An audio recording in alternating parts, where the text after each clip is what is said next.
કેમ છો બધા? મજામાં ને? 11 કોમર્સમાં એકાઉન્ટમાં આપણે ફાયદા મર્યાદા અને પદ્ધતિની ભાષા તરીકે આપણે ચર્ચા કરી હતી. જે ભાષામાં આપણે એક વસ્તુ જોઈ લઈએ, accounting as a language of business. હિસાબી પદ્ધતિ ધંધાની ભાષા તરીકે ઓળખવામાં આવે છે અને હિસાબી પદ્ધતિ દ્વારા ધંધાના વ્યવહારોની માહિતી સમજાવવામાં આવે છે અથવા તો માહિતી આપવામાં આવે છે. ભાષા દ્વારા લખીને બોલીને, વિશ્લેષણ કરીને, અર્થઘટન કરીને કોઈક બાબત અન્ય વ્યક્તિને જણાવવામાં આવે છે કે સમજાવવામાં આવે છે. એનો અર્થ એ થયો કે માત્ર લખીને પણ નહીં, બોલીને પણ નહીં, એવા બધા જ વ્યવહારો કે બોલવાથી, લખવાથી એમ અલગ અલગ રીતે એમાં દર્શાવવામાં આવે છે. આ જ બાબત હિસાબી પદ્ધતિ દ્વારા સંબંધિત જે પક્ષકારો છે એ ધંધાની પ્રવૃત્તિઓ અંગેની કે પરિણામ અંગેની જે કંઈ પણ જાણકારી આપવાની હોય એના દ્વારા આપવામાં આવતી હોય છે. ભાષાનો ઉપયોગ તેના પૂર્વ નિર્ધારિત નિયમોને આધારે થાય છે, કારણ કે આપણે ભાષા તરીકે એને ઓળખીએ છીએ ખરા, પરંતુ તે વાણિજ્યની ભાષા છે અને પૂર્વ નિર્ધારિત ધોરણો, આપણે તેના નિયમો, સિદ્ધાંતો, પ્રણાલિકાઓ આ બધાનો આપણે અભ્યાસ કરવાનો આવશે એટલે તમને ખ્યાલ આવી જશે કે આ બધાનું પણ ચોક્કસ મહત્ત્વ હોય છે અને એ જળવાઈ રહે તેવી રીતે તેનો ઉપયોગ કરવામાં આવે છે. હિસાબી પદ્ધતિનો ઉપયોગ પણ તેના નિયમોને આધારે જ થાય છે. ઉધાર જમાના નિયમો દાખલા તરીકે, તો એના દ્વારા જ નામું લખવામાં આવતું હોય છે. ભાષામાં પરિવર્તનશીલતાનો ગુણ રહેલો હોય છે. જેમ કે હવે આપણે પહેલાં બધું જ જેમ વેચાણ પરત ખાતે અથવા તો અલગ રીતે અન્ય રીતે માલની જાવક એમ દર્શાવતા હતા, એ જ ઉદાહરણ લઈએ તો હવે તેને ખરીદ પરત તરીકે, ખરીદ ખાતે દર્શાવવામાં આવે છે. તો આવી રીતે એવી ઘણી બધી બાબતો છે કે જેમાં પરિવર્તન આવતા રહે છે અને એટલે જ તેમાં સમય આધારિત પરિવર્તનો થાય છે તેમ કહી શકાય. હિસાબી પદ્ધતિમાં પણ સમય આધારિત પરિવર્તનો સમાવેશ થતો હોય છે. ટૂંકમાં એ આપણને હિસાબો અંગેની જાણકારી આપે છે અને ભાષાની કામગીરી બજાવે છે. હવે હિસાબી પદ્ધતિ કળા છે કે વિજ્ઞાન?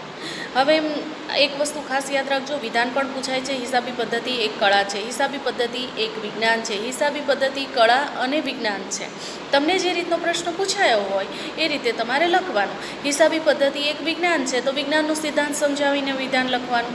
હિસાબી પદ્ધતિ એક કળા છે એમ કહેવામાં આવે તો એ કેવી રીતે કળા છે તે દર્શાવીને તમારે લખવાનું. હિસાબી પદ્ધતિ કળા અને વિજ્ઞાન બંને છે એમ જ્યારે તમને કહેવામાં આવે કે આ વિધાન સમજાવો, તો ત્યારે તમારે હિસાબી પદ્ધતિ કળા પહેલાં લખ્યું હોય તો પહેલાં કળા વિશે લખવાનું, પછી પેરેગ્રાફ પાડવાનો અને પછી વિજ્ઞાન વિશે લખવાનું અને પછી નીચે એક સેન્ટેન્સ લખવાનું કે આમ હિસાબી પદ્ધતિ કળા અને વિજ્ઞાન છે. બરાબર? એ રીતે તમારે લખવાનું રહેશે. Is accounting science or N art? વિજ્ઞાન હંમેશા નિયમો અને સિદ્ધાંતો પર જ આધારિત હોય છે. વિજ્ઞાનમાં સાબિત કરો કે એમ આપણે કહીએ છીએ. તો આ નિયમો અને સિદ્ધાંતો જે કાંઈ પણ છે સર્વસ્વીકૃત હોય છે. દાખલા તરીકે ગુરુત્વાકર્ષણનો નિયમ, તો એ સર્વસ્વીકૃત છે. સ્વીકૃત થયા પછી જ એને આપણે અમલમાં મૂકીએ છીએ. તો હિસાબી પદ્ધતિ જેમ સાયન્સમાં જેમ સિદ્ધાંતો હોય છે ને, એમ હિસાબી પદ્ધતિ પણ એક વિજ્ઞાન છે. તેની રચના માનવ દ્વારા કરવામાં આવેલા નિયમો અને સ્વીકૃત સિદ્ધાંતોને આધારે થયેલી છે. એટલે આ હિસાબી પદ્ધતિ મનુષ્ય દ્વારા અસ્તિત્વમાં આવેલી છે તેમ કહી શકાય. તે ધંધાના આર્થિક વ્યવહારોને ચોપડામાં નોંધવા માટે હિસાબી પદ્ધતિના નિયમોને આધારે જે કંઈ પણ નિયમો આપણને આપવામાં આવે છે ઉધાર જમાના, એ નિયમોને આધારે તેનું વર્ગીકરણ કરવામાં આવે છે.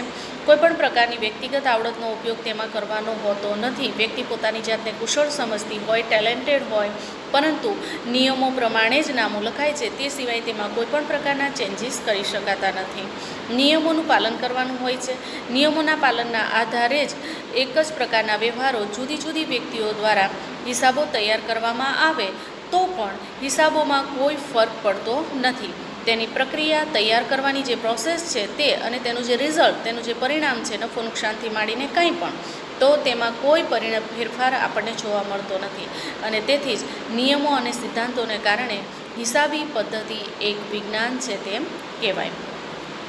હિસાબી પદ્ધતિ જેમ વિજ્ઞાન છે તેમ તેની સાથે સાથે તે પોતાની એક કળા તરીકેની પણ એક ઓળખ ધરાવે છે. હિસાબી પદ્ધતિના મુખ્યત્વે 3 પ્રકાર પાડવામાં આવે છે: નાણાકીય હિસાબી પદ્ધતિ, પડતર હિસાબી પદ્ધતિ અને સંચાલકીય હિસાબી પદ્ધતિ.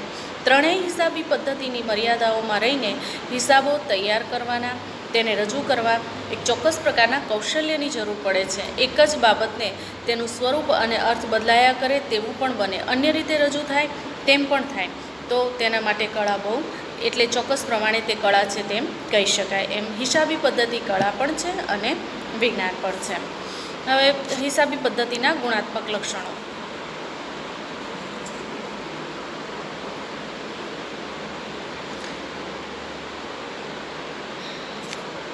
Calculative characterise of accounting information.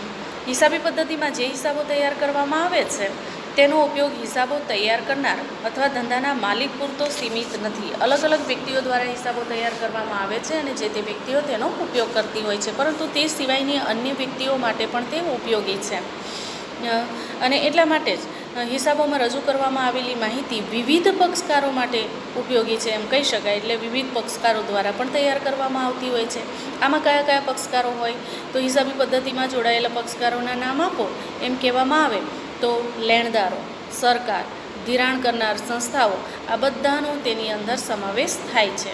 હિસાબી પદ્ધતિ પાસેથી જે અપેક્ષા રાખવામાં આવે છે એ હિસાબો તૈયાર થયા હોય કે રજૂ થયા હોય તેમાં ગુણાત્મક લક્ષણો હોવા જોઈએ. વિદ્યાર્થીઓ, ખાસ તમને કહેવાનું, તમે અભ્યાસ કરવા બેસો, તમે ટીચિંગ કરો, ઓનલાઈન ટીચિંગ રેકોર્ડિંગ તમે જ્યારે સાંભળો છો, સમજો છો, ત્યારે તમારી ટેક્સ્ટ બુક તમારે તમારી સાથે રાખવી. હું જે શબ્દ પર ભાર મૂકું છું ત્યાં અંડરલાઇન કરવાનું રાખજો, એટલે તમને આસાનીથી યાદ રહેશે. તો જે કંઈ પણ હિસાબો તેમાં રજૂ કરેલા હોય એમાં ગુણાત્મક લક્ષણો હોવા જોઈએ. તો ગુણાત્મક લક્ષણો ખાસ યાદ રાખવું. આ લક્ષણોમાં શું આવે તો વિશ્વસનીયતા, સુસંગતતા, સમજક્ષમતા અને તુલનાત્મકતાનો તેની અંદર સમાવેશ થાય છે. આ લક્ષણોનું માપન થઈ શકતું નથી. આપણે એને ચોક્કસ મેઝર ટેપથી માપી નથી શકતા. એનું પરફેક્ટ મેઝરમેન્ટ નથી નીકળી શકતું. એને આ ગુણધર્મોને કારણે હિસાબી માહિતીનો જે ઉપયોગ કરનારી વ્યક્તિઓ છે તેમને વિશ્વાસ પ્રાપ્ત થાય છે. તેઓ કોઈપણ પ્રકારના ભય વિના એ માહિતીનો ઉપયોગ કરે છે કે જેને લીધે થઈને તેઓ કોઈપણ પ્રકારનો નિર્ણય લે તો તેમાં તેમણે પછતાવાનું રહેતું નથી. તો આવી રીતે પોતાના જે કંઈ પણ પોતાના સંબંધિત નિર્ણયો, એટલે કે લેણદારો હોય, ધિરાણ કરનાર સંસ્થાઓ, દરેક પોતપોતાની રીતે પોતાનું હિત એની અંદર જોતી હોય છે અને એ પ્રમાણે તેઓ નિર્ણયો લેતા હોય છે. આ લક્ષણો અંગેની ટૂંકમાં સમજૂતી આપણે આપેલી છે. તો હિસાબી માહિતીના ગુણાત્મક લક્ષણો સમજાવો તેમ પરીક્ષામાં પૂછાય છે. તો એના માટેનું પહેલું લક્ષણ છે વિશ્વસનીયતા. તો વિશ્વસનીયતામાં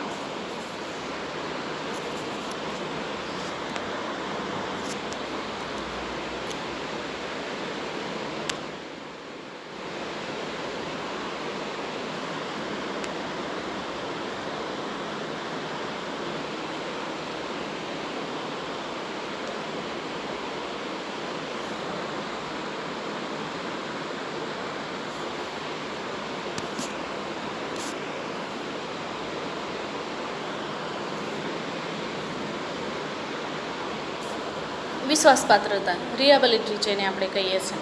તો હિસાબી માહિતીનું પ્રથમ ગુણાત્મક લક્ષણ એ તેની વિશ્વાસપાત્રતા છે. તૈયાર થયેલા જે કાંઈ પણ હિસાબો છે તે તેનું વાસ્તવિક ચિત્ર રજૂ કરે છે અને એવો વિશ્વાસ ધરાવે છે કે આ ચોક્કસ પ્રમાણેની જે કંઈ પણ માહિતી આપવામાં આવેલી છે તે સાચી અને યોગ્ય છે. તો એનો ઉપયોગ કરનારાઓનો વિશ્વાસ ટકાવી રાખવાનું કામ એ હિસાબી પદ્ધતિનું છે. રજૂ કરવામાં આપેલી માહિતી સંપૂર્ણપણે ભૂલ રહિત હોવી જોઈએ. તેમાં કોઈપણ પ્રકારની ભૂલને, શક્યતાઓને કોઈપણ પ્રકારનું સ્થાન હોવું જોઈએ નહીં. તેમાં હિસાબનીશ કે અન્ય પ્રકારના કોઈપણ વ્યક્તિઓ જેના દ્વારા હિસાબો તૈયાર કરવામાં આવ્યા છે, જે વ્યક્તિઓ તૈયાર કરાવી રહી છે એના દ્વારા તેના વ્યક્તિગત અભિપ્રાયોનો તેની અંદર સમાવેશ થયેલો હોવો જોઈએ નહીં. તેની સાથે સાથે એક એ વસ્તુ પણ યાદ રાખવાનું કે એમાં જે સિદ્ધાંતો છે એનું સંપૂર્ણપણે પાલન થયેલું હોવું જોઈએ.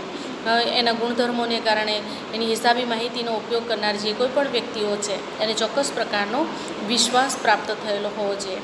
તૈયાર થયેલી માહિતી આપોઆપ સ્વયં વિશ્વાસ રજૂ કરશે એટલે તે વિશ્વાસપૂર્ણ છે તેમ કહી શકાય. આ લક્ષણમાં વિશ્વાસની રજૂઆત, તટસ્થતા, વિચાર વિવેક અને પૂર્ણતા જેવા પેટા લક્ષણોનો પણ સમાવેશ કરવામાં આવે છે. ત્યાર પછીનું બીજું લક્ષણ છે સુસંગતપણું, જેને આપણે રેલેવન્સ કહીએ છીએ. રજૂ કરવામાં આવેલી માહિતી ઉપયોગકર્તાઓની જે કાંઈ પણ જરૂરિયાત છે તેને પૂર્ણ કરે છે અથવા તો પૂર્ણ કરવા માટે સુસંગત માહિતી સક્ષમ રીતે આપણને પૂરી પાડે છે. સુસંગતતાપણું એક એવું લક્ષણ છે કે ઉપયોગકર્તા એ માહિતીને આધારે નિર્ણય લઈ શકે છે, જેને લીધે થઈને તે દાખલા તરીકે રોકાણકારો હોય તો તેમાં જે તે એકમની અંદર રોકાણ કરવું કે નહીં, અને કરવું તો કેટલા પ્રમાણમાં કરવું, ભવિષ્યમાં આપણને કેટલું રિટર્ન પ્રાપ્ત થઈ શકશે વગેરે અંગેની માહિતી પ્રાપ્ત કરી શકે છે, જેને લીધે થઈને તેને રોકાણ કરવા માટે ચોક્કસ પ્રકારનો નિર્ણય લેવામાં સુસંગતતા પ્રાપ્ત થાય છે. આ માહિતીના આધારે તે નક્કી કરી શકે છે કે તેના ભૂતકાળમાં કોઈપણ પ્રકારના નિર્ણયો લીધા હતા એ નિર્ણયો બરાબર હતા કે નહીં, વર્તમાનમાં બરાબર છે કે નહીં, અને ભવિષ્યમાં બરાબર હશે કે નહીં. એટલે ત્રણેય પ્રકારનો સમય, ભૂત, ભવિષ્ય અને વર્તમાન, ત્રણેયમાં એના જે નિર્ણયો છે એ માહિતી સાથે સુસંગતતા ધરાવે છે તે સિદ્ધ થાય છે. ત્રીજું છે સમજ ક્ષમતા, અન્ડરસ્ટેન્ડેબિલિટી.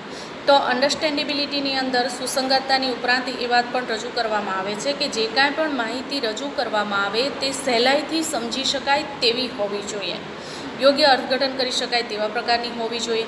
હિસાબો રજૂ કરી દેવામાં આવે એટલે સામાન્ય વ્યક્તિ પણ તેને વ્યવસ્થિત રીતે સમજી શકે અને તેની રજૂઆત કરી શકે તે અંગેની હોવી જોઈએ. હિસાબી પદ્ધતિના પોતાના જ પારિભાષિક શબ્દો હોય છે.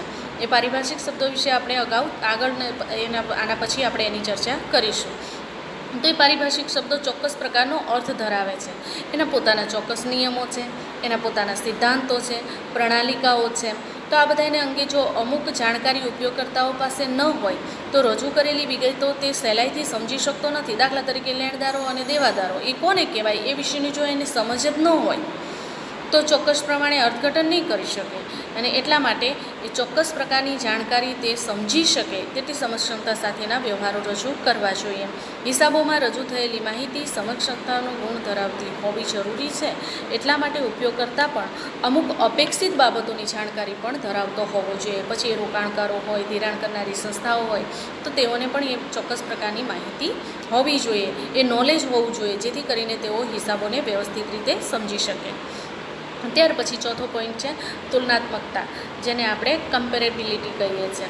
તો હિસાબી પદ્ધતિનું અન્ય ગુણાત્મક લક્ષણ છે તુલનાત્મકતા. હિસાબી માહિતી એવી રીતે તૈયાર થવી જોઈએ અથવા તો રજૂ થવી જોઈએ કે ઉપયોગકર્તાઓ તેની નફાકારકતા, તેની આર્થિક સ્થિતિ અને ચોક્કસ સમયગાળા સાથે તેની તુલના કરી શકે. તુલનાત્મક ગુણધર્મ હોવાથી ઉપયોગકર્તાઓ બે જુદા જુદા સમયગાળા સાથે તેનું કમ્પેરિઝન કરી શકે છે. વર્તમાન અને ભૂતકાળ સાથે, વર્તમાનને ભવિષ્યમાં કેવી રીતે હોઈ શકશે તેની સાથે, અથવા એક એકમના બીજા એકમના હિસાબો સાથે તુલના કરી શકે તે રીતની હોવી જોઈએ. દાખલા તરીકે આવકનું પત્રક, પાકું સરવૈયું, રોકડ પ્રવાહ પત્રક, આ બધી બાબતો આપવામાં આવે છે કે જે ચાલુ વર્ષની અને ગયા વખતના હિસાબી વર્ષની તુલનામાં કેવી રીતે કાર્ય કરી રહી છે અથવા તો કેટલો ફેરફાર છે તે જાણી શકાય છે. અહીં બે સમયગાળાની જુદી જુદી તુલનાઓ થઈ શકે છે. ઉપરાંત આંતરપેઢી તુલના પણ હાથ ધરી શકાય છે. પેઢીની જ અંદરની અંદર જ આપણે એકબીજા સાથે સરખામણી કરીએ છીએ અને એક પેઢીની બીજી પેઢી સાથે પણ સરખામણી થઈ શકે છે, એ પણ યાદ રાખજો.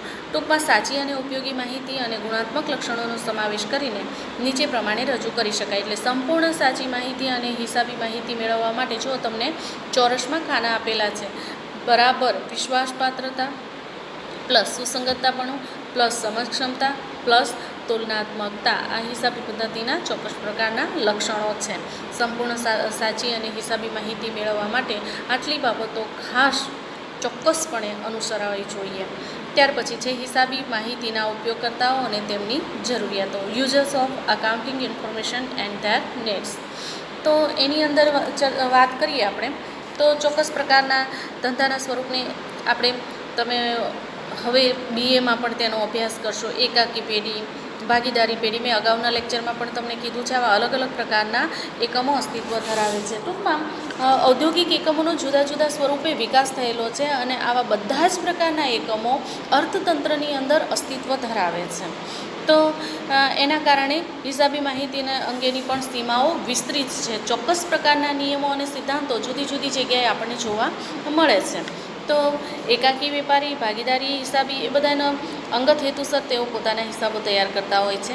આ બંને ધંધાના સ્વરૂપમાં માલિકો જ તેના સંચાલકો હોય છે અને એટલા માટે તેઓ પોતાને ઉપયોગમાં આવે તે રીતે હિસાબો તૈયાર કરતા હોય છે. એટલે તેમના હિસાબો મર્યાદિત પ્રમાણમાં હોય છે. કંપનીના સ્વરૂપો જે હોય એવા મોટા સ્વરૂપમાં માલિકો અને સંચાલકો અલગ અલગ વ્યક્તિઓ હોય છે. એના સંદર્ભમાં સરકારના પાછા અલગ પ્રકારના ચોક્કસ નિયંત્રણો હોય છે અને એના કારણે કંપનીની માહિતી જાહેરમાં રજૂ કરવી જરૂરી બની જાય છે. પરિણામે માહિતીનો ઉપયોગ કરનારા એક કરતાં ઘણા બધા વધારે પક્ષકારો હોય છે અને આ પક્ષકારોમાં કોનો સમાવેશ થાય છે તેની આપણે ચર્ચા કરીશું. તો સૌ પ્રથમ હોય છે સંચાલકો. મેનેજમેન્ટ કંપનીના સ્વરૂપમાં શેર હોલ્ડરો જે છે એ એના માલિક ગણાય છે અને કંપનીનું બોર્ડ ઓફ ડિરેક્ટર્સ દ્વારા સંચાલન કરવામાં આવે છે. તેમના દ્વારા લેવામાં આવેલા નીતિ વિષયક જે નિર્ણયો છે એની અસર હિસાબોની અંદર પ્રતિબિંબિત થાય છે. ધંધાએ નક્કી કરેલા ઉદ્દેશો અને ધ્યેયો સિદ્ધ કરવા માટે અથવા તો આપણે તેને ચોક્કસ પ્રમાણમાં કેટલા પ્રમાણમાં હાંસલ કરી શક્યા છે કે કેમ તે અંગેની જાણકારી પ્રાપ્ત કરવા માટે તેઓનો આ કાર્ય પુષ્કળ પ્રમાણમાં ઉપયોગી સાબિત થતું હોય છે. આયોજન અને અંકુશના આધારે નિર્ધારિત ઉદ્દેશોની પ્રાપ્તિ અંગેનું એનું ચોક્કસ આયોજન થતું હોય છે. અંદાજિત જે કંઈ પણ આયોજન દ્વારા અંદાજો નક્કી કરવામાં આવ્યા છે તે અંદાજો અને ખરેખર પરિણામો એકબીજાની સાથે સરખાવવામાં આવે છે અને તેની વચ્ચેનો તફાવત શોધવામાં આવે છે. આને આપણે વાણિજ્યની ભાષામાં, એકાઉન્ટની ભાષામાં આ જે તફાવત છે તેને આપણે વિચલનો કહીશું. વિચલન એટલે શું? તો આયોજિત અંદાજો અને ખરેખર પરિણામો વચ્ચે જે તફાવત પ્રાપ્ત થાય છે તેને વિચલન કહે છે. દરેક જણ ખાસ યાદ રાખજો, ટૂંકા પ્રશ્નોમાં 1 માર્ક્સમાં પૂછાય છે. અને વિચલનોનું પુનરાવર્તન ન થાય, ફરીથી વારંવાર આ તફાવત ન આવે અને એ ન આવે એના માટે સુધારાત્મક પગલાં લેવા. આ માટે હિસાબો કે સંચાલક માટે તેમની જે કાર્યક્ષમતા માપવા માટેનું એક ચોક્કસ પ્રકારનું આદર્શ સાધન કહી શકાય. સંચાલકોએ આંતરિક ઉપયોગકર્તા તરીકે વર્ગીકૃત કરી શકાય. આમ હિસાબો એ સંચાલકો માટે ખૂબ જ અગત્યતા ધરાવે છે તેમ કહી શકાય. ત્યાર પછીનો બીજો પોઈન્ટ છે શેર હોલ્ડર્સ. તો શેર હોલ્ડર્સ પણ ધંધાના માલિક કહેવાય છે. એને જેટલા રૂપિયા રોક્યા હોય ને એટલી મૂડીના માલિક. બરાબર, કોઈ કંપની હોય ને કંપનીમાં તમે 5,000ના શેર ધરાવો છો તો એ કંપનીમાં તમે 5,000 રૂપિયાના માલિક છો એ સિદ્ધ થાય છે. તો આવી રીતે શેર હોલ્ડર્સ જે છે એને ચોક્કસ પ્રમાણના જે શેર ખરીદ્યા હોય, જેની પાસે જે શેર સર્ટિફિકેટ છે એને શેર હોલ્ડર કહેવાય. તો આવી વ્યક્તિઓને ચોક્કસ પ્રકારનું ડિવિડન્ડ કંપની મારફતે જ્યારે ચૂકવવામાં આવે છે તો એ ડિવિડન્ડ એ એનું રિટર્ન છે, એની આવક છે. તો એના માટે થઈને લોકો શેરમાં પોતાના નાણાં રોકતા હોય છે, ઇન્વેસ્ટ કરતા હોય છે. તો કાયદાકીય જોગવાઈના આધારે કંપનીના સંચાલકો નિર્ધારિત સમય મર્યાદામાં તમામ શેર હોલ્ડર્સને કંપનીના હિસાબોની પ્રમાણિત નકલ મોકલવાની હોય છે, જેથી કરીને દરેક શેર હોલ્ડર્સને ખ્યાલ આવે કે એ કંપની આર્થિક પરિસ્થિતિ કેવી છે. આ હિસાબોની નકલ મેળવવાનો દરેક શેર હોલ્ડર્સનો કાયદાકીય અધિકાર છે તેમ કહી શકાય અને તે મોકલવો એ કંપનીની ફરજ છે. શેર હોલ્ડર્સ પ્રકાશિત થયેલા તમામ નાણાકીય અને બિન નાણાકીય વિગતોનું વિશ્લેષણ કરીને પોતાના કંપનીમાં રોકાણ અંગેના નિર્ણયોની સમીક્ષા કરે છે, કંપનીના વિકાસ અંગેની જાણકારી પ્રાપ્ત કરે છે, ભવિષ્ય અંગેનો અંદાજ બાંધી શકે છે. તેના આધારે તેઓ એ પણ નક્કી કરી શકે છે કે આ કંપનીના શેરમાં રોકાણ કરવું કે ન કરવું. અને પર્યાવરણની રક્ષા હેતુસર હવે કંપનીએ ઈમેલ દ્વારા પણ હિસાબો પહોંચાડવાની શરૂઆત કરી છે. એટલે હવે કંપની ઈમેલ દ્વારા પણ હિસાબો પહોંચાડે છે. હવે એણે પેપરને એવું બધું સ્ટેશનરી વેસ્ટ નથી થતી પર્યાવરણનો એક સિદ્ધાંત અનુસરીને, કારણ કે એક કંપનીની અંદર લાખોની સંખ્યામાં શેર હોલ્ડર્સ અસ્તિત્વ ધરાવે છે અને એટલા બધા વ્યક્તિઓને દરેક પ્રકારને જે કંઈ પણ શેર હોલ્ડર્સ છે બધાને એણે હિસાબો મોકલવાના હોય છે. તો અત્યારે હવે આધુનિકતાને લક્ષ્યમાં રાખીને ઈમેલ દ્વારા પણ મોકલાવી શકાય છે. ત્યાર પછીનું ત્રીજું છે સંભવિત શેર હોલ્ડર્સ, એટલે કે એવી વ્યક્તિઓ પોટેન્શિયલ શેર હોલ્ડર્સ, એટલે કે એવી વ્યક્તિઓ કે જે ખરેખર શેર ખરીદ્યા નથી પણ ખરીદી શકે તેમ છે, શક્યતા છે, એવી સંભાવના છે કે આપણી કંપનીના શેર ખરીદશે. તો આવા પ્રકારના જે રોકાણકારોનો એક ચોક્કસ પ્રકારનો જે વર્ગ છે એ પોતે કંપનીના શેર ખરીદવાની ઈચ્છા ધરાવતા હોય છે અને કંપનીના શેરમાં રોકાણ કર્યા પછી તેમને અપેક્ષિત વળતર કેટલું પ્રાપ્ત થશે તે અંગેની જાણકારી મેળવવા માટે પણ તેઓને હિસાબો ઉપયોગમાં આવે છે, જેથી કરીને તેઓ એ બાબતે ચોક્કસ પ્રકારની વિચારણા કરે છે અને તેને મેળવવાનો પ્રયત્ન કરે છે કે આ જે કંઈ પણ હિસાબો છે એના આધારે નક્કી કરી શકશે કે ભૂતકાળમાં કંપનીએ કેટલું ડિવિડન્ડ આપી છે, આ વર્ષે કેટલું આપી શકશે. તો એ નક્કી કરવા માટે પણ તેઓને ચોક્કસ પ્રકારની માહિતી પ્રાપ્ત હિસાબો દ્વારા થતી હોય છે. ત્યાર પછીનું ચોથું છે લેણદારો, જેને આપણે ક્રેડિટર્સ કહીએ છીએ. તો લેણદારોમાં ટૂંકા ગાળાના લેણદારો કે જેને ધંધાકીય એકમને ધંધાકીય એકમના કોઈપણ પ્રકારના ઉધાર માલની સગવડ પૂરી પાડે છે, તો તેનો સમાવેશ આપણે લેણદારોમાં કરીએ છીએ. આ ઉપરાંત લાંબા ગાળામાં લેણદારો જે છે, લાંબા ગાળાના લેણદારો, આ જે ખરીદી વેચાણ માટેના જે લેણદારો દેવાદારો અસ્તિત્વમાં આવે છે એ માલ અંગેના વ્યવહારો હોય છે. જ્યારે રોકાણ અંગેના હોય છે એમાં દાખલા તરીકે ધિરાણ કરનારી સંસ્થાઓ, ડિબેન્ચર હોલ્ડર્સ, આ બધાનો લેણદારમાં સમાવેશ થાય છે. આ બંને પક્ષકારોએ ધંધાકીય એકમ પાસેથી ભવિષ્યમાં પોતાના નાણાં પરત લેવાના હોય છે.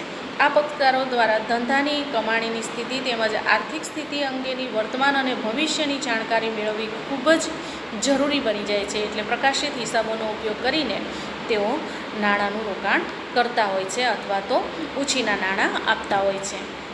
ત્યાર પછીનું પાંચમું છે કર્મચારીઓ, એમ્પ્લોઈઝ જેને કહીએ છીએ. તો ધંધાકીય એકમમાં કર્મચારીઓ હિસાબો પરથી પોતાના પગાર વધારા, બોનસ, નોકરીની સુરક્ષા આ અંગેની પરિસ્થિતિનો ખ્યાલ આવે છે. જો એકમ સદ્ધર હોય તો સારો પગાર પ્રાપ્ત થઈ શકે છે, અલગ અલગ પ્રકારના અલાઉન્સીસ મળી શકે છે, ચોક્કસ પ્રકારની ફેસિલિટીઝ પ્રાપ્ત થઈ શકે છે અને ભવિષ્યમાં વધુ સારી સવલતો પ્રાપ્ત થઈ શકશે.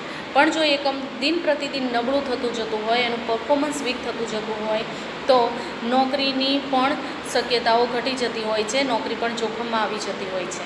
તો હિસાબોને આધારે આ બાબતોનો ખ્યાલ આવતો હોય છે, જેને લીધે તેને સામાન્ય કર્મચારીઓ પણ હિસાબોમાં અગત્યનું અંગ એ ધંધાનો નફો હોય છે. એટલે નફાના આધારે તેઓ પોતાની ચોક્કસ માગણીઓ સંચાલકો સમક્ષ રજૂ કરી શકે છે. એકમે ચોક્કસ પ્રકારનો વધારે નફો પ્રાપ્ત કર્યો હોય તો તેઓ કહી શકે કે આ વખતે એકમે વધારે નફો પ્રાપ્ત કર્યો છે તો અમને ચોક્કસ પ્રકાર આટલું બોનસ આપો અથવા તો અમને આ સવલત પૂરી પાડો, એકમની અંદર અમને ચોક્કસ પ્રકારની સુવિધા આપો, એમ કહી શકે. તો આમ પોતાની માગણીઓ રજૂ કરવા માટે પણ તેમને હિસાબો ઉપયોગમાં આવે છે. આર્થિક સ્થિતિ અને વિકાસ જો ધંધાનો સારો હોય તો એકમની અંદર કર્મચારીઓની નોકરીની સુરક્ષિતતા વધી જાય છે. તેઓ અંદાજ બાંધી શકે છે કે આપણે એકમ જ્યાં સુધી અસ્તિત્વ ધરાવે છે અને પ્રોગ્રેસિવ છે એટલા માટે આપણે નોકરી માટે કોઈ જોખમ નથી. આમ હિસાબો તેમના માટે પણ ઉપયોગિતા ધરાવે છે તેમ કહી શકાય. ત્યાર પછી છઠ્ઠું છે વેરા અધિકારીઓ. તો જે ટેક્સ ઓથોરિટીઝ છે એને ખાસ કરીને દેશમાં વિવિધ પ્રકારના વેરાઓ અસ્તિત્વ ધરાવે છે, જેમાં ધંધાની આવક, ધંધાની પ્રવૃત્તિઓ અને અન્ય બાબતો ધ્યાનમાં રાખીને સરકાર આ કરવેરા ઉઘરાવતા હોય છે. આ વેરાઓની ઉઘરાણી કરવા માટે દરેક વર્ષના અંતે અંદાજપત્ર સરકાર દ્વારા આ અંગેની અંદાજપત્રમાં જોગવાઈ કરવામાં આવે છે અને આ જોગવાઈ પ્રમાણે વેરાની ચૂકવણી કરવામાં આવે છે. ધંધા દ્વારા, કંપનીઓ દ્વારા ચોક્કસ પ્રકારના ચોક્કસ કરવેરા ચૂકવવામાં આવતા હોય છે, જે સરકારની એક ચોક્કસ પ્રકારની આવક કહેવાય. આ જોગવાઈઓ પ્રમાણે વેરાઓની વસૂલી પણ કરવામાં આવતી હોય છે. તૈયાર થયેલા હિસાબો અને ચૂકવવામાં આવેલા વેરાઓ અંદાજપત્રની જોગવાઈ પ્રમાણે ચૂકવવામાં આવે છે કે કેમ તે અંગેની તપાસ વેરા અધિકારીઓ દ્વારા પણ કરવામાં આવે છે. ટેક્સેશન ડિપાર્ટમેન્ટ એક આખું અલગ અસ્તિત્વ ધરાવે છે, તેના દ્વારા આ બધી માહિતી મેળવવામાં આવતી હોય છે અને તપાસ કરવામાં આવતી હોય છે. આ વેરાઓ રાજ્ય સરકાર કે કેન્દ્ર સરકાર દ્વારા ઉઘરાવવામાં આવતા હોય છે. આપણે જીએસટી દ્વારા એ બધી વસ્તુઓનો આપણે ચોક્કસ પ્રકારનો અભ્યાસ કરીશું. આમ હિસાબોનો ઉપયોગ જે છે એ વેરા અધિકારીઓ દ્વારા પણ ખૂબ જ ઉપયોગમાં આવે છે. ત્યાર પછી છે ગ્રાહકો, કસ્ટમર. બહુ મહત્ત્વનું પરિબળ છે. ધંધાકીય એકમના ગ્રાહકોને નફાના સર્જનમાં અગત્યના ભાગ તરીકે ગણી શકાય. જ્યાં સુધી ગ્રાહકો ધંધાની ચીજવસ્તુઓ કે સેવાઓની ખરીદી નહીં કરે ત્યાં સુધી એકમને ફાયદો થવાનો નથી. અને એટલા માટે ચોક્કસ પ્રકારના આજનું બજાર એ વેચનારાઓનું બજાર નથી પણ ખરીદનારાઓનું બજાર છે તેમ કહી શકાય. ખરીદનાર માટે એટલે કે ગ્રાહક માટે નવા કાયદાઓ અમલમાં છે અને તે માટે તે પોતાની ખરીદેલી વસ્તુના તમામ હકો માટે જાગૃત છે અને ગ્રાહકમાં જાગૃતતા લાવવા માટે ગ્રાહક સુરક્ષા ધારા દ્વારા ગ્રાહકોને સમય અનુસાર તેઓને એ બધી માહિતીથી અપડેટ કરવામાં આવે છે, જેથી કરીને ગ્રાહકો પોતાના હકનો સંપૂર્ણપણે ઉપયોગ કરી શકે અને જાણકારી પ્રાપ્ત કરી શકે. તે વસ્તુ કે સેવાની પડતર અંગે પણ સજાગતા ધરાવે છે. કંપનીના હિસાબો દ્વારા ગ્રાહકો પણ વસ્તુ કે સેવાની પડતર કે કિંમત અંગેનો અંદાજ બાંધી શકે છે અને એટલા માટે તે ગ્રાહકો માટે પણ ઉપયોગી છે તેમ કહી શકાય. ચોક્કસ પ્રકારના જુદા જુદા વ્યક્તિઓ દ્વારા તે અલગ અલગ રીતે ઉપયોગમાં આવે છે તેમ આપણે કહી શકીએ. તો જુદી જુદી વ્યક્તિઓ મારફતે આવી રીતે અલગ અલગ રીતે ઉપયોગમાં આવી શકે છે. ત્યાર પછી નવમું છે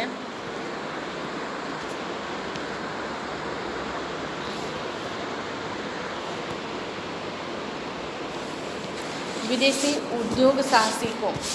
આપણને ખ્યાલ જ છે કે ગુજરાતની અંદર તો ઘણા સમય પહેલાંથી જ્યારે પ્રધાનમંત્રી માનનીય મોદી સાહેબ જ્યારે સીએમ હતા ગુજરાતના, ત્યારથી તેમણે વિદેશ રોકાણકારો માટે ચોક્કસ પ્રકારની નીતિ ઘડતર કરીને ગુજરાતમાં વિદેશી રોકાણકારોને કાર્પેટ આપી હતી, એટલે કે ચોક્કસ પ્રકારનું એક વાતાવરણ ઊભું કરી આપ્યું હતું. તો વિદેશી ઉદ્યોગ સાહસિકો છે એ કે ફોરેન એન્ટરપ્રાઇઝીસ છે, એન્ટરપ્રિન્યોર્સ છે એ કહી શકાય. તો સંદેશાવ્યવહાર અને ટ્રાન્સપોર્ટના સગવડના કારણે વિશ્વ ખૂબ જ નજીક આવી ગયું છે.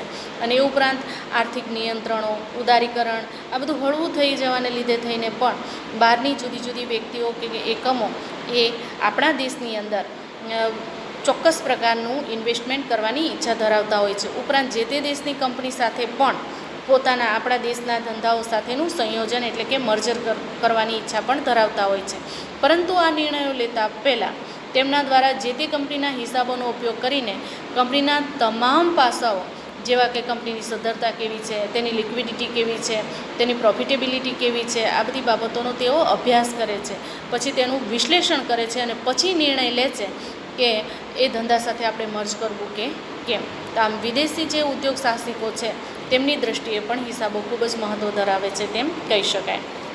9મું છે નિયમનકારી સંસ્થાઓ, રેગ્યુલેટરી બોડીઝ. કંપની ધંધાના સ્વરૂપમાં સરકાર અને સરકાર દ્વારા નિર્મિત નિયમનકારી સંસ્થાઓ અંકુશ ધરાવતી હોય છે ચોક્કસ પ્રકારના, અને એના દ્વારા કોઈપણ પગલાં પ્રવૃત્તિના કોઈપણ કારણે સામાન્ય પ્રજાને આર્થિક નુકસાન ન થાય તેના ભાગરૂપે તેઓ પગલાં લેતા હોય છે. ને આ હેતુસર SEBI, security exchange board of India, યાદ રાખજો સેબીનું ફૂલ ફોર્મ આપો એમ પૂછાય છે, ઈરડાનું ફૂલ ફોર્મ આપો તેમ પૂછાય છે. તો શેરબજાર પર જે કંઈ પણ એકમ કામ કરી રહ્યું છે એનું નામ છે સેબી. તો security exchange board of India એનું પહેલો વર્ડ્સ લઈને સેબી બને છે. ઈરડા તો insurance regulatory development authority of India, એનો પહેલો અક્ષર લઈને બનશે ઈરડા. તો આવી રીતે અલગ અલગ પ્રકારના એકમોની સરકાર દ્વારા સ્થાપના કરવામાં આવી છે. આ સંસ્થાઓ નિયમો અને માર્ગદર્શિકાઓ બનાવીને બહાર પાડે છે અને જેના દ્વારા હિસાબોમાં ઉપયોગમાં લેવામાં આવે છે. ઉપરાંત નિયમો પ્રમાણે હિસાબો તૈયાર થયા છે કે કેમ તે અંગેની તપાસ પણ તેઓ હાથ ધરે છે. એટલે નિયમનકારી આ જે સંસ્થાઓ છે, નિયમનકારી સંસ્થાઓ કોને કહેવાય? સેબી અને ઈરડા. તો એની દૃષ્ટિએ પણ આ હિસાબો ખૂબ જ મહત્ત્વના છે તેમ કહી. ત્યાર પછીનું છે વ્યવસાયી સંસ્થાઓ, એટલે કે પ્રોફેશનલ બોડીઝ. હિસાબો તૈયાર કરનારા જે વ્યવસાયી પ્રોફેશનલ છે, જે દાખલા તરીકે એકાઉન્ટન્ટ છે, સીએ થયેલી વ્યક્તિઓ, તો એને પ્રોફેશનલ્સ તરીકે આપણે ઓળખીએ છીએ. તેઓ માત્ર હિસાબો લખવાનો જ વ્યવસાય કરે છે. તો હિસાબી પદ્ધતિ પણ એક વ્યવસાય છે. આ વ્યવસાયને યોગ્ય સંચાલન માટે દરેક દેશમાં વ્યવસાયી સંસ્થાઓ હોય છે. આવી સંસ્થાઓ સેવા આપવાનું કામ કરે છે, હિસાબો લખવાનું કામ કરે છે. હિસાબી પદ્ધતિને એક વ્યવસાય તરીકે પણ આપણે ઓળખીએ છીએ. આ વ્યવસાયને યોગ્ય સંચાલન માટે દરેક દેશમાં વ્યવસાયી સંસ્થાઓ અસ્તિત્વ ધરાવે છે. હિસાબી પદ્ધતિ આપણા માટે દેશમાં 1949થી the institute of chartered accountants of India દ્વારા કાર્યરત છે તેમ કહી શકાય. તો ખાસ યાદ રાખજો, 1949થી the institute of chartered accountants of India કાર્યરત છે. તો વ્યવસાયી સંસ્થા વિશે IMCQમાં પ્રશ્ન પૂછાય છે. તો હિસાબોમાં એક સૂત્રતા અને સમાનતા રહે તેના માટે તે જરૂરી છે. અંગત હેતુ માટે જ નહીં પણ અન્ય લાભ માટે પણ પ્રવૃત્તિ કરતા હોય છે. હિસાબી માહિતીનો ઉપયોગકર્તાઓ માટે પણ જરૂરી છે. અને ભારતમાં અને વિદેશમાં પણ શાકપાત્રતા નક્કી કરવા માટે પણ તેનો ઉપયોગ કરવામાં આવતો હોય છે. આવી સંસ્થાઓ જેને ક્રેડિટ રેટિંગ એજન્સી તરીકે પણ ઓળખવામાં આવે છે. ક્રેડિટ રેટિંગ એજન્સી એટલે શું એનો પણ ખાસ પ્રશ્ન પૂછાય છે. ક્રેસિલ, ICRA વગેરેનો સમાવેશ પણ તેની અંદર કરવામાં આવે છે. આ એજન્સીઓ દ્વારા પણ પ્રકાશિત હિસાબોનો ઉપયોગ કરવામાં આવે છે અને તે ચોક્કસ પ્રમાણમાં ઉપયોગમાં લેવાય છે. ત્યાર પછી 12મું છે સરકાર, ગવર્મેન્ટ. તો ગવર્મેન્ટને દેશના અસરકારક સંચાલન અને વહીવટ અંગેની જવાબદારી સરકારને સોંપેલી છે. અર્થતંત્ર એનું એક ખૂબ જ મહત્ત્વનું અંગ કહી શકાય. હિસાબોમાં રજૂ કરેલી માહિતીનું એકત્રીકરણ કરીને તેનો ઉપયોગ કરીને તેની નીતિઓ ઘડવા માટે સરકાર માટે તે ખૂબ જ ઉપયોગી છે. અને તેની માહિતી જાણવા માટે, નીતિ વિષયક નિર્ણયો અંગેની ભૂમિકા ભજવવા માટે, ખૂબ જ અગત્યની ભૂમિકા ભજવવા માટે હિસાબો કામમાં આવે છે. આમ ઉપરની ચર્ચાને આધારે આપણે નક્કી કરી શકીએ કે તેના અંગેના ઉપયોગકર્તાઓ કયા કયા છે, કયા કારણથી હિસાબી માહિતી તેમના માટે ઉપયોગી છે, અને આ બધી માહિતીઓ જાણવા માટે અને સાથે સાથે એ બાબત પણ ઉપયોગી છે કે જેમ જેમ સમય વિસ્તરતો જાય છે, નવા નવા સંશોધનો આવતા જાય છે, તેમ તેમ આના ઉપયોગની સીમાઓ વિસ્તરતી જાય છે અને એના માટે હિસાબી માહિતીનું મહત્ત્વ ખૂબ